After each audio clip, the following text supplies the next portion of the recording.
All right, everybody, welcome to lecture number 4. What we're going to be talking about today is basic nutrition. Now, we have to have an understanding of this. You are not required to necessarily know the in-depths of nutritional programming or getting people and prescribing them exactly what they should eat. That's a dicey situation. Usually, when we look at our scope of practice, aka what you're allowed to kind of do, unless you are a registered dietitian, you're technically not allowed to tell somebody what to put into their body. You, as a strength and conditioning coach with a CSCS, you are allowed to give recommendations to what you can provide to help somebody put in their body.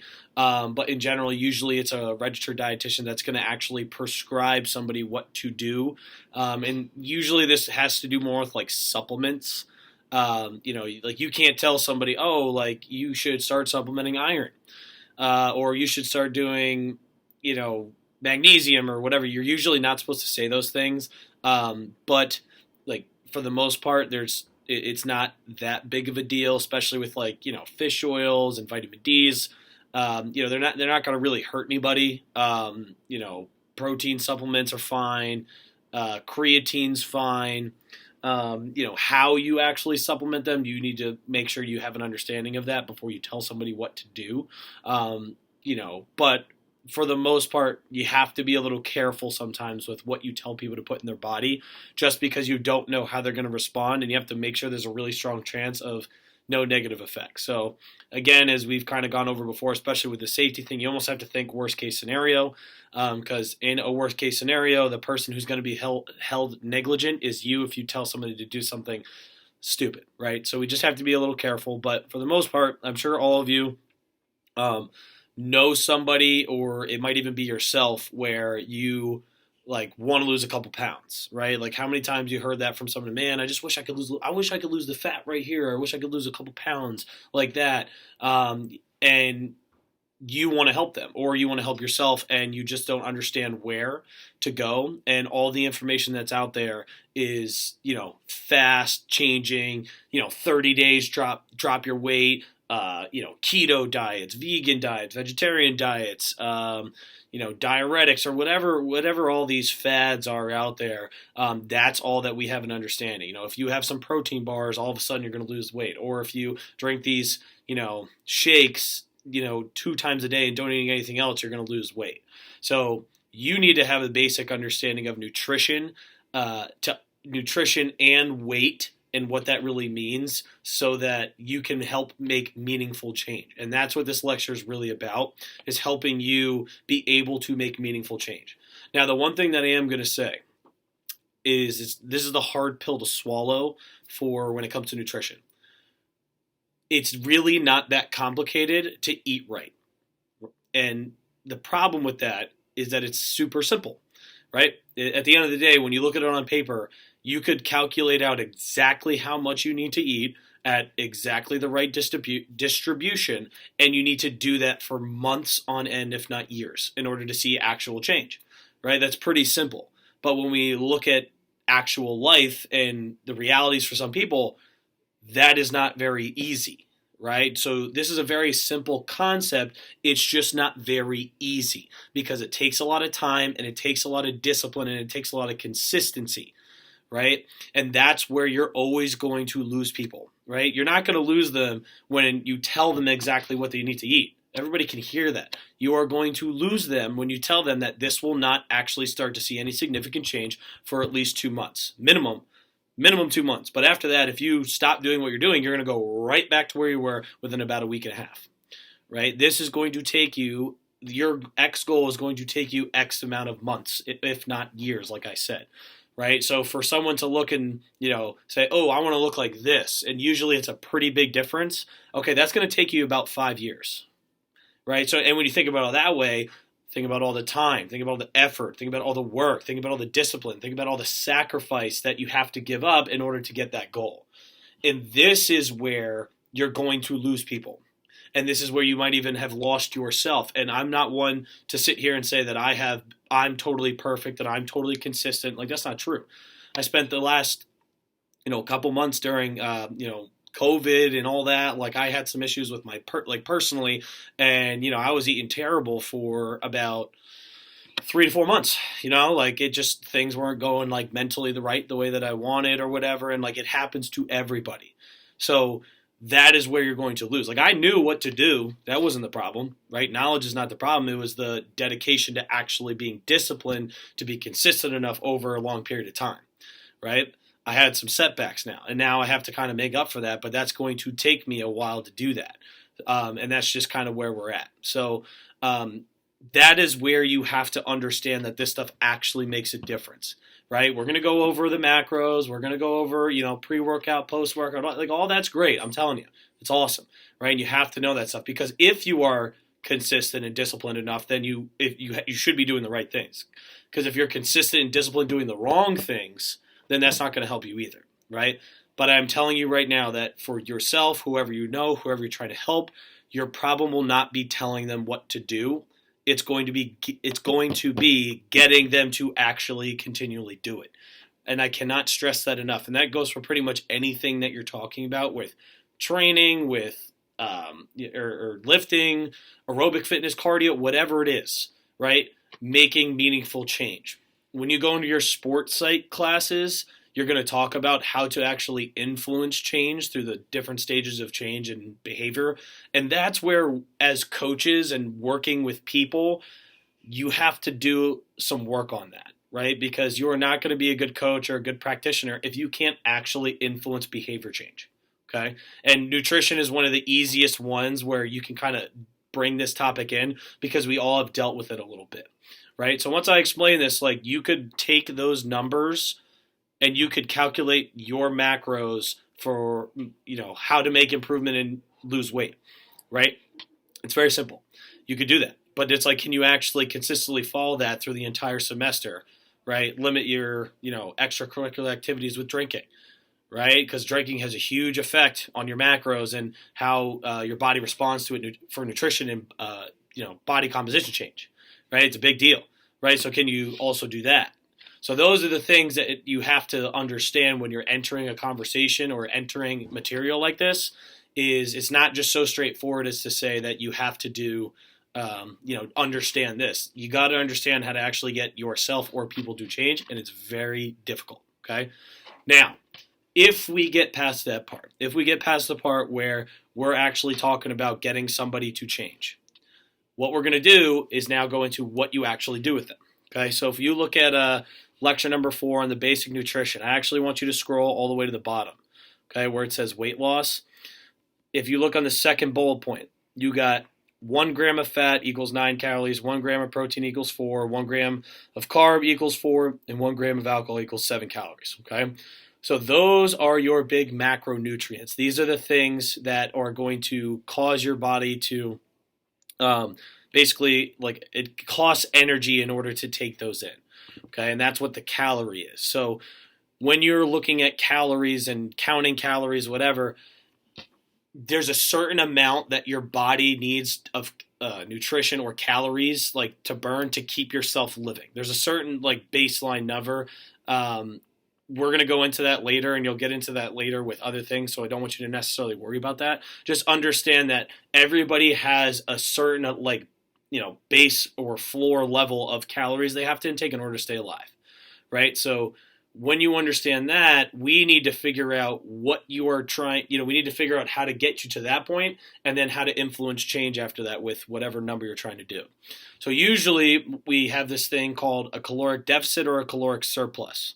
So depending on how many calories you need to live, and then depending on what your goals are, weight loss, weight gain, whatever, you need to put in your body the certain amount of calories, which will put you in either that surplus or that deficit. Okay, so we figure out that baseline number. We know kind of where you need to be at, and then we know how much. After we know what you need to live, we figure out how much energy you usually expend. So how hard you train, how active you are. Do you have a sedentary job? Do you not have a sedentary job?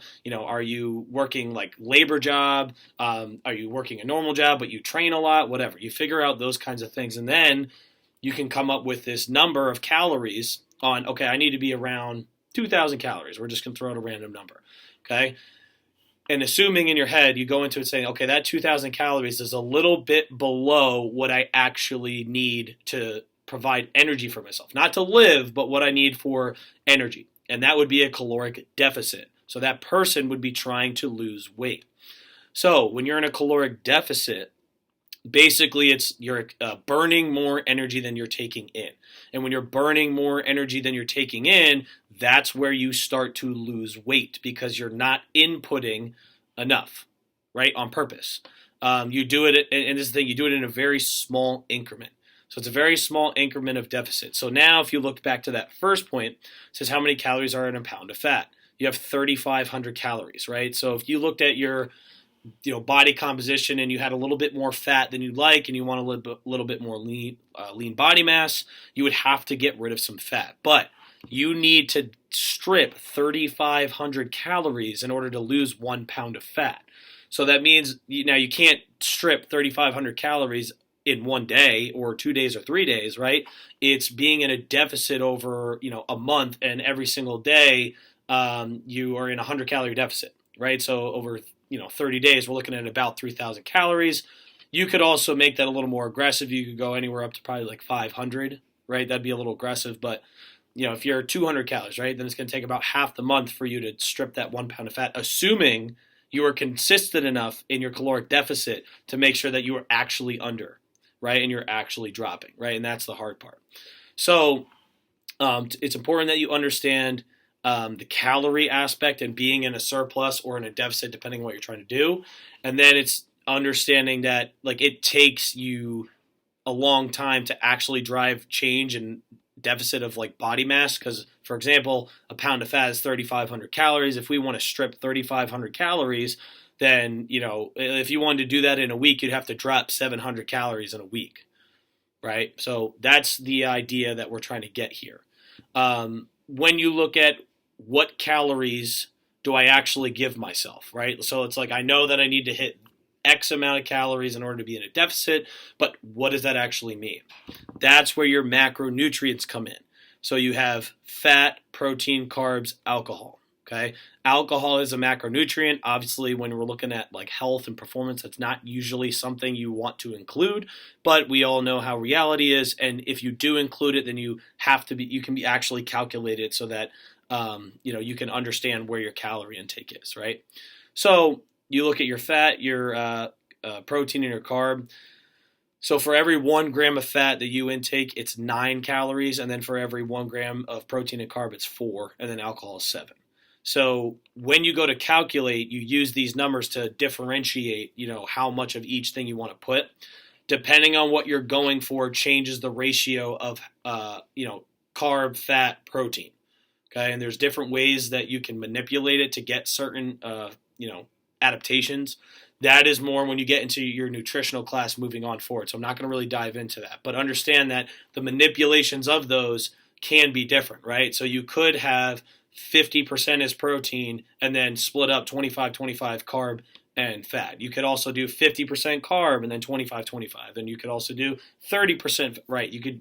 There's certain ways that you could do it, and there are standards for that. So it's not like you just pull them out of your ass and make it up. There are standards for that you can, determine exactly what you need. And again, you're going to go into that later, but understand that's how it works. Okay. But now that once you get to that point, you can actually say, okay, our goal is X amount of calories in a day, and our goal is X amount of calories. We're going to split it up these percentages. Okay, so this is how much protein you need to have. I know I need X amount of calories in protein, so I divide it by 4. Boom, you have how many grams that you need to have. You could also calculate it according to your body weight or what your goal body weight is. That's usually how I do it. So, for example, for protein, you're usually going to float around 1 gram of protein per pound of body weight. That's a good standard. They also have it for kilograms too. So you could even go off the kilogram route. You don't have to, but either way, you're going to usually float around 1. You could go up to about 1.5. You're really trying to push some muscular gain or increase muscle mass, whatever. There's different ways that you can do it. Okay, so you can use these other standard measurements to tell you how much of each thing that you need to input as well. Okay, so in general, in general, like when it comes to nutrition on that end, you can calculate it, you can figure it out after you understand and somebody walks you through how to do it and how to calculate it. Now you can go ahead and figure out exactly what you need, right? And that's where you're off, and it becomes that consistency problem, discipline problem. How do you afford your food? How do you prep it? Like, do you make your meals? Like, how do you make your meals every day? Like, you got to weigh them all out? There's a lot. That's the stuff that's difficult. It's not this stuff, right? So once you have it more explained, and as you go through your time here at ESU, you're going to have more in depth, or you're going to get more in depth on this stuff. But that's the basics of it. Right? And if you do want any more specific help, reach out to me individually and I will help you figure that out. Okay? So on top of, the macronutrients and on top of like your macronutrients and your calorie intake, hydration is really key, and hydration is obviously good for multiple things, but relating specifically to nutrition, it helps keep your metabolism higher. If you keep your metabolism higher, you burn a little bit more, which might help you get into that deficit or whatever you're trying to go for. Now, another concept I'm going to go into is weight. Excuse me, it's weight, okay? So you have to understand the difference between weight and mass. So basically, like, water manipulation is going to affect how much you weigh a lot. Okay, the actual amount of mass that you have in your body is what you're going for. Like, you're looking for lean body mass change or fat loss change, which is actual mass. When you have like water intake or even food intake or whatever it is, like, that can really fluctuate your weight day to day. Okay, so for example, you could go and weigh yourself in the morning, and I'll give you my weight just so. My weight this morning was 222. If I went and weighed myself right now, I would probably be like 226 or 227. But that's because I ate, I've drank fluids, I've been around, moving around, right? When I was completely at rest and then I went and weighed, and after I had like pissed out from all my pee from the night, I got rid of a bunch of fluids. So your water manipulation can really affect your weight, right? So what happens at first when people start getting into a deficit, they're going to lose a lot of weight at first, right? So in a couple of weeks, people will usually drop, right, 15, 20 pounds. But a lot of that is just them messing with their water manipulation, right? Their fluid intake's a little different.